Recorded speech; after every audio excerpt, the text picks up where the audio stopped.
से question number 13 of exercise 10.2 NCERT की 10.2 exercise का क्वेश्चन नंबर 13 का सॉल्यूशन देखिए। What is the statement of question number 13? पहले तो हमें ये देखनी है क्या बोल रहा है क्वेश्चन नंबर 13 में। Prove that opposite sides of a quadrilateral circumscribing a circle subtend supplementary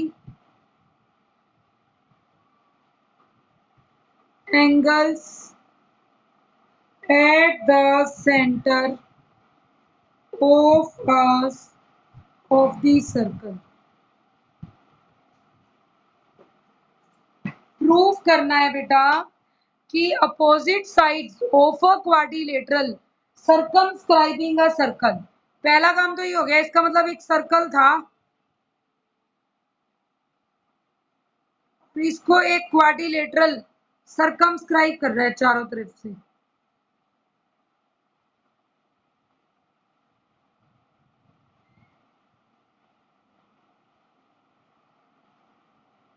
ये इस तरीके से कुछ जाएगा, ठीक है, टेंजेंट्स में। Let us draw another figure. मैं फिगर दोबारा ड्रॉ कर देती हूँ कि दिक्कत नहीं रहे। हमारे पास बेटा एक सर्कल गिवन, क्वाड्रिलेटरली ड्रॉ कर लेते हैं पहले।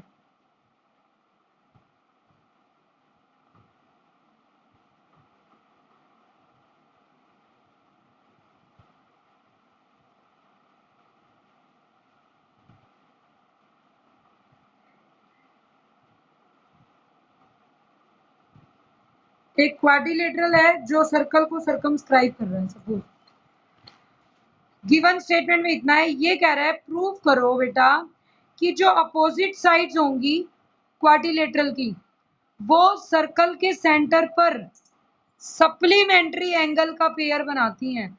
मतलब अगर मैं इस फिगर को ध्यान से देखूं और यहाँ एक सेंटर ओ ले लूं तो मुझे क्या प्रूव करने के लिए बोल रहा है। पहले इसकी नेमिंग कर देते हैं, ए बी सी और डी। ए बी सी डी एक क्वाड्रिलेटरल हो गया, तो फिर तो इसके कांटेक्ट पॉइंट का भी नाम देना पड़ेगा, पी क्यू आर और एस। प्रूव क्या करना है कि अगर ये कोड, ये अपोजिट साइड सेंटर पे ये एंगल सबटेंड करती है, सिमिलरली यहां भी एंगल सबटेंड होगा। सेंटर से एडी जो सेंटर पर एंगल बना रही है उसका नाम है एओडी, और बीसी जो सेंटर पर एंगल बना रही है उसका नाम है बीओसी। आपको प्रूव क्या करना है, to prove angle AOD plus angle BOC is 180 degree, क्योंकि सप्लीमेंट्री प्रूव करने हैं। इसने कहा, स्टेटमेंट का मीनिंग दोबारा देख लीजिए, प्रूव कीजिए opposite sides of a quadrilateral circumscribing a circle. एक क्वाड्रिलेटरल सर्कल को सर्कमस्क्राइब करता है, इट मींस वो उसको हर साइड को टच कर रहा है। क्वाड्रिलेटरल की हर साइड सर्कल की टेंजेंट का काम कर रही है। तो अब ये बोल रहा है कि अगर हमें ऐसा गिवन है, प्रूव कीजिए कि अपोजिट साइड्स सबटेंड करती हैं सप्लीमेंट्री एंगल्स। मतलब ये साइड एडी और बीसी दोनों जो सेंटर पर एंगल बनाएंगी उनका सम 180, या एंड हम दूसरा भी प्रूव करेंगे, ये एंगल्स जो इन दोनों के, जो ए बी साइड और सी डी साइड बनाएंगी, ए बी बनाएगी angle AOB plus C D बनाएगी एंगल सीओडी, ये भी 180 है। इन दोनों का सम 180 है और इन दोनों का सम 180 है। तो ये सप्लीमेंट्री एंगल्स हमें प्रूव करने हैं। अब कैसे ले सकते हैं, सिंपल सी बात है, सिंस ध्यान से देखना, भी ए पॉइंट से है, AS and AP are tangents to the circle,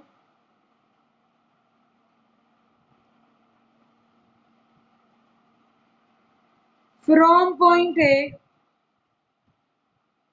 therefore अगर ए को ओ पे मिलाऊं तो ओ लाइज ऑन, किस पर लाई करता है, हमेशा बताया था इस एंगल का बिल्कुल 50-50, ऑन परपेंडिकुलर बाइसेक्टर। ओ लाई करेगा on perpendicular bisector of angle S से पी। इस पूरे एंगल का ये ओ ए क्या है, परपेंडिकुलर, ये आधा आधा कर रही है इस एंगल को, ठीक है। अगर ये इसको हाफ ऑफ कर रही है तो एंगल्स क्या बनेंगे, अब आप देखिए एंगल क्या बनेंगे।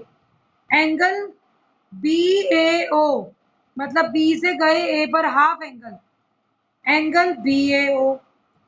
दूसरा एंगल का नाम दे दिया D A O, is equal to half of angle B A D. ये जो कॉर्नर पर एंगल बन रहा था पूरा उसका हाफ, ये बी ए ओ भी हाफ होगा और डी ए ओ भी हाफ होगा। सिमिलरली अगर मैं इसकी बात करूं कि जो आपका सी पॉइंट है ओ बी, वो हमने किसको लिया था अभी पहले, ओ ए को। अगर ओ ए को बाइसेक्टर लेके चले हो, अब आप एंगल लेकर चलो ओ बी को bisector. If O B is bisector, similarly O B is bisector of angle A B C. O B किसका बाइसेक्टर हो गया, एंगल ए बी सी का। और अगर ए बी सी का है तो angle C B O is equal to angle A B O is equal to half angle A B C. क्या एंगल बनेगा, angle C B O angle A B O, दोनों A B सी का half होंगे। अगर दोनों A B सी के half के बराबर हैं तो बाइसेक्टर है, तो ये इक्वल भी हैं आपस में, तो एंगल्स प्रूव कर दिए, हाफ हाफ के बराबर प्रूव कर चुके हैं। अगर ये चीज प्रूव करी है तो सिमिलरली ओ सी भी बाइसेक्ट करता है और ओ डी भी बाइसेक्ट करता है। This is equation 1, this is equation 2। Now अगर ओ डी बाइसेक्टर हो, O C is, O D is bisector, या ओ सी ले लो पहले, O C is bisector of angle B C D. O C किसका bisector होगा, पूरे angle B C D का। तो क्या बनेगा ओ सी अगर इसका बाइसेक्टर है बी सी डी का, तो अगेन जब आप ओ सी बाइसेक्टर लोगे तो angle D C O and angle B C O, अब सी बीच में आ गया, angle B C O angle D C O half of angle B C D. And last अगर O D is bisector of angle C D A, O D किसका bisector हो जाएगा, angle C D ए का। अगर सी D ए का है तो A D O C D O half of angle C D A. Equation 3, equation 4, ये इक्वेशन 3 हो जाएगी, ये 4 हो जाएगी। एडीओ सीडीओ मतलब दोबारा फिगर दीजिए, ओए को बाइसेक्टर लिया, ये दोनों एंगल इक्वल और हाफ हो गया इस पूरे एंगल का। ओ भी बाइसेक्टर है तो ये दोनों इक्वल है और इस पूरे एंगल एबीसी का हाफ हो गया। ओ सी बाइसेक्टर है तो ये दोनों एंगल्स इक्वल होंगे और पूरे एंगल बीसीडी का हाफ। सिमिलरली ओडी बाइसेक्टर है, ये दोनों एंगल्स इक्वल होंगे और एंगल ए डी सी का हाफ। अभी मैंने सभी के हाफ हाफ एंगल्स प्रूव कर दिए। जब हम ये चीज प्रूव कर लेंगे कि हाफ हाफ है, अब आप देखिए इन ट्रायंगल एओडी में आ जाइए। नेक्स्ट वी राइट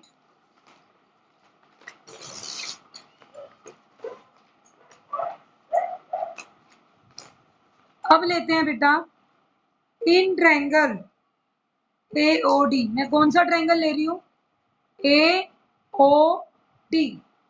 अगर एओडी ट्रायंगल लूं तो इस एंगल का और इसका सम 180 होना चाहिए। तो पहले इन्हीं के नेम्स लिखते हैं। देखिए, अगर इन ट्रायंगल एओडी लूं तो angle AOD plus angle DAO plus angle ADO, तीनों एंगल्स किसके बराबर होंगे? 180 degree. Sum of angles of a triangle is 180। तो अगर तीनों एंगल्स का सम 180 होता है तो हमने 180 के बराबर रख दिया इसको। ठीक है, अब ये एंगल 180 के इक्वल रखने के बाद एओडी, अब आपका एंगल एओडी मुझे चाहिए। एंगल एओडी किसके बराबर होगा? 180 minus angle DAO plus ADO. आपने एक एंगल एओडी निकाल लिया। डीएओ को क्या लिख सकते हैं? अभी प्रूव किया था, हाफ एंगल ऑफ बीएडी। और दूसरा क्या है? Half angle of CDA. आप दोबारा चेक कर लीजिए फिगर से, मैंने एंगल कौन सा लिया है बेटा? अगर इस फिगर को चेक करें तो मैंने कहा डीएओ, डीएओ हाफ है बीएडी एंगल का, बीएडी पूरे का। सिमिलरली मैंने एंगल कौन सा लिया? एडीओ, वो हाफ है पूरे सीडीए का, तो वो भी हाफ है। तो हाफ हाफ करके हमने इसका रिजल्ट लिख लिया, हाफ। सिमिलरली अभी इसको इक्वेशन नंबर 5 ले लीजिए। सिमिलरली जब मैं दूसरे ट्रायंगल में जाऊं और एंगल बीओसी की बात करूं, इन एंगल बीओसी, मैं अपोजिट क्यों ले रही हूँ? क्योंकि मुझे इसको और इसका सम 180 प्रूव करना है। एओडी ट्रायंगल ले लिया, अब ट्रायंगल बीओसी लोगे तो इन तीनों एंगल्स का सम भी 180 होगा। बीओसी किसके बराबर होगा? 180 माइनस इनका सम। तो लिखते हैं, क्या आ जाएगा? Angle BOC plus angle OBC plus angle OCB, तीनों का सम 180 डिग्री। Angle BOC is 180 minus angle OBC plus OCB, इन दोनों का सम उधर जाकर माइनस हो गया। 180 minus half of angle BOC, OBC क्या है? ओबीसी एंगल एबीसी का हाफ है और ये एंगल बीसीडी का हाफ है, तो it is half of angle ABC plus दूसरा एंगल जो लिया था आपने ओसीबी, ये हाफ है angle BCD, half of angle BCD, दोनों हाफ हाफ आ गए। अब अगर इक्वेशन नंबर 5 और 6 इन दोनों को ऐड कर दें, क्योंकि मुझे इनका सम 180 प्रूव करना है। एडिंग इक्वेशन 5 एंड 6 क्या बनेगा? Angle AOD plus angle BOC, इनका सम बनेगा 180 प्लस 180 360 माइनस हाफ कॉमन ले लो और अंदर सारे एंगल्स का सम लिख दो। Angle A B C plus B C D B A D C D A, सभी एंगल्स का सम लिख दिया। ये चारों एंगल्स किसके थे? क्वाड्रिलेटरल के। क्वाड्रिलेटरल के चारों कोने थे ना ये चारों एंगल्स। देखिए, ये एंगल, ये एंगल, ये एंगल, ये एंगल, क्वाड्रिलेटरल के चारों एंगल्स का सम तो 360 होता है, तो that is minus half of 360। 360 minus 360 का half 180, total answer 180। We prove that AOD plus BOC 180 degree है। इट मीन्स सिमिलरली हम अगर ये प्रूव कर सकते हैं कि AOD और BOC का सम 180 डिग्री है, तो हम ये भी प्रूव कर सकते हैं AOB प्लस COD भी 180 है। बस वो लिख देंगे, सिंपल वो लिखना है सिर्फ। Similarly angle AOB plus angle COD is also 180 degree, hence proved। हमें यही चीज प्रूव करनी थी कि आपके दोनों एंगल्स सप्लीमेंट्री हो जाएं और इनका सम 180 डिग्री प्रूव हो जाए। तो ये आपका टॉपिक था, क्वेश्चन नंबर 13 का सॉल्यूशन था ये।